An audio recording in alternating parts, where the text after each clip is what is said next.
বন্ধুরা স্বাগত আজকে আরেকটি নতুন ভিডিওতে, যেটি শুরু হচ্ছে খুলনা জেলার পাইকগাছা থানার কপিলমুনি থেকে এবং এটি শেষ হবে যশোর জেলার কেশবপুর উপজেলার সাগরদাঁড়িতে। এই মুহূর্তে আমি আমার বন্ধুর বাড়িতে অবস্থান করছি এবং তার বাড়ির তৃতীয় তলা থেকে এই বিশাল বিস্তীর্ণ চারিদিকে 360 ডিগ্রি অ্যাঙ্গেলের দৃশ্য আপনাদের সামনে তুলে ধরার চেষ্টা করছি। আপনারা এখানে দেখতে পাচ্ছেন জলাভূমির মতো অনেক জায়গা, আসলে এগুলো চিংড়ি মাছের ঘের চারিদিকে। কপিলমুনি এই জায়গাটি মাছের জন্য বিখ্যাত, বিখ্যাত বাজারের জন্য বিখ্যাত, হাটের জন্য বিখ্যাত, অর্থাৎ একটি বাণিজ্যিক স্থান হলো এই কপিলমুনি বাজার।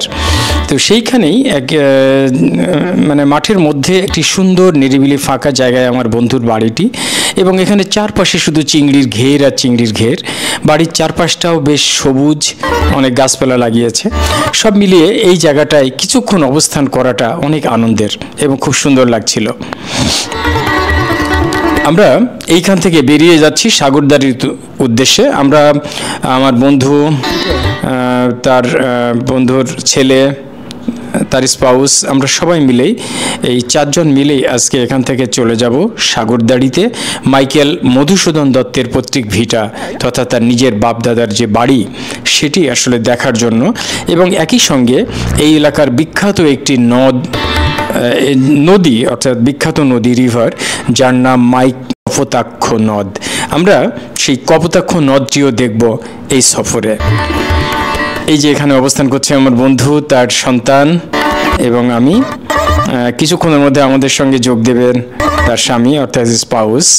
আমরা 4 জন মিলেই আজকে বেড়াতে বের হচ্ছি আর কিছুক্ষণের মধ্যেই।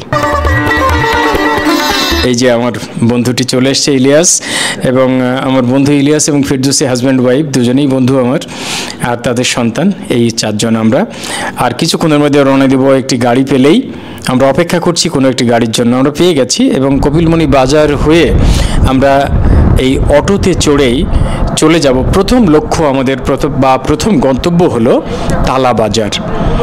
আমরা কপিলমুনি বাজার থেকে তালার উদ্দেশ্যে রওনা হলাম।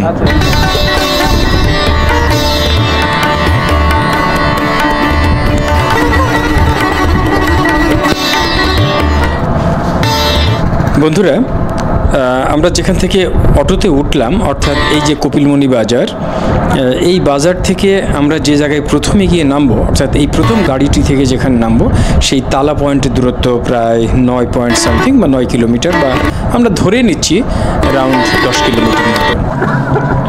কপিলমুনি বাজার সম্পর্কে আপনাদের বলি, অনেক পুরনো একটি বাজার, অনেক প্রসিদ্ধ নামকরা একটি বাজার, একদম কপোতাক্ষ নদের পাড়ে, এবং প্রতি মুহূর্তে বা সব সময় এখানে আপনি লোক সমাগম পাবেন।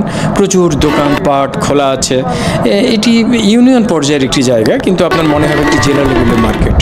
যাই হোক, আমরা এই 4 জন মানুষ এই অটোতে চড়ে রওনা হয়েছি তালা বাজারের দিকে। রাস্তাটি আমাকে ভীষণ ভীষণ আপ্লুত করছিল, আনন্দিত করছিল, কারণ দুপাশে বুনো সবুজের হাতছানি, প্রচুর পরিমাণে জংলি গাছপালার মতো গাছপালা এখানে, এবং একটু দূরে যখন দৃষ্টিটা সরছিল গাছপালার ফাঁক দিয়ে, তখন বিস্তীর্ণ তৃণভূমি, সেটিও সবুজে ছাওয়া। অসাধারণ সুন্দর লাগছিল এই প্রান্তর দিয়ে এই গাড়িতে চড়ে ভ্রমণ করতে।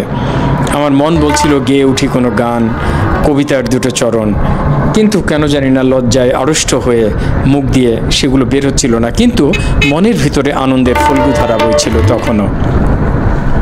দেখুন, একটু যখনই দৃষ্টি চলে যাচ্ছে দূরে গাছপালার ফাঁক দিয়ে, কি চমৎকার সবুজ তৃণবেষ্টিত আচ্ছাদন। আমরা গল্প করতে করতেই চলে এসেছি তালা বাজারে, এবং এই তালা বাজারেই আমরা এই গাড়িটি থেকে প্রথমে নামবো এবং এখান থেকে গাড়ি বদল করব। আমরা আসলে একটু ব্রেক জার্নি করছি ইচ্ছে করেই, আমরা ডাইরেক্ট গাড়ি নেইনি, কারণ এই নতুন নতুন রাস্তায়, সুন্দর সুন্দর রাস্তায় যাব। আমরা অ্যাকচুয়ালি শর্টকাট রাস্তায় যাচ্ছি, সেজন্যই ব্রেক জার্নি করব এবং ছোট ছোট যানবাহনে চড়ে আমরা রওনা দেব। আমরা এই যে তালা বাজার থেকে আবার গাড়ি বদল করে অন্য একটি গাড়িতে উঠেছি। আমার কাছে মনে হয়েছে আগের সৌন্দর্যের থেকেও এই পরের এলাকাটির সৌন্দর্য আরও অনেক বেশি।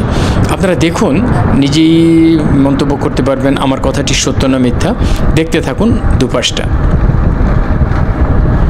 বেশ ঘন গাছপালায় আচ্ছাদিত, শুনশান সুন্দর রাস্তা, যানবাহন কম, দূরে দৃষ্টি মেললেও সবুজ সবুজ আর সবুজ দেখা যায়। দেখুন দেখুন দেখুন কি অপূর্ব সুন্দর লাগছে এই প্রান্তরটিও।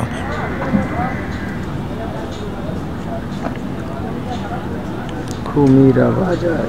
কখনো কখনো ভ্রমণ করতে করতে এমনি করে আমার মন হারিয়ে যায় সবুজে, এবং তখন অনেক সময় মনেই থাকে না যে আমি একটা লক্ষ্য নিয়ে বেরিয়েছি এবং সেই লক্ষ্যে আমাকে পৌঁছতে হবে। আসলে আমাকে উতালা করে দেয় এই সবুজ তৃণভূমি অথবা সবুজ গাছপালা, সবুজের আচ্ছাদন, এগুলো সবগুলোই আমাকে ভীষণ টানে। এর মধ্যেই আমি যেন জীবন ফিরে পাই নতুন করে। আমরা গল্প করতে করতে আমাদের পরবর্তী গন্তব্যস্থল কুমিরা মোড়ে পৌঁছে গেছি। এই কুমিরা মোড় থেকেও আবার সাগরদাড়ি পর্যন্ত যে আমরা যাব, এটিও প্রায় 10 কিলোমিটার মতো রাস্তা। এবং আমরা এখানেও আরেকটি অটো, অর্থাৎ আমরা মোট 3টি অটোতে আমাদের লক্ষ্যে পৌঁছব। সেই জন্য আমরা এই পুকুরের পাড়ে এখানে থেমেছি, একটি অটো ভাড়া করব আমরা এখানে। এবং এখান থেকে আচ্ছা তার আগে একটু বলে নিই, আমরা যে রাস্তাটা এসে পৌঁছলাম সেখান থেকে ডান দিকে খুলনা এবং বাম দিকে পাটকেলঘাটা হয়ে সাতক্ষীরা, আর আমরা সোজা একটা সরু রাস্তা ধরে এগোবো এখন, যেটি সাগরদাড়ির দিকে গিয়েছে। এই যে আমরা চলতে শুরু করেছি কুমিরা থেকে সাগরদাড়ির উদ্দেশ্যে। এই রাস্তাটিও সুন্দর।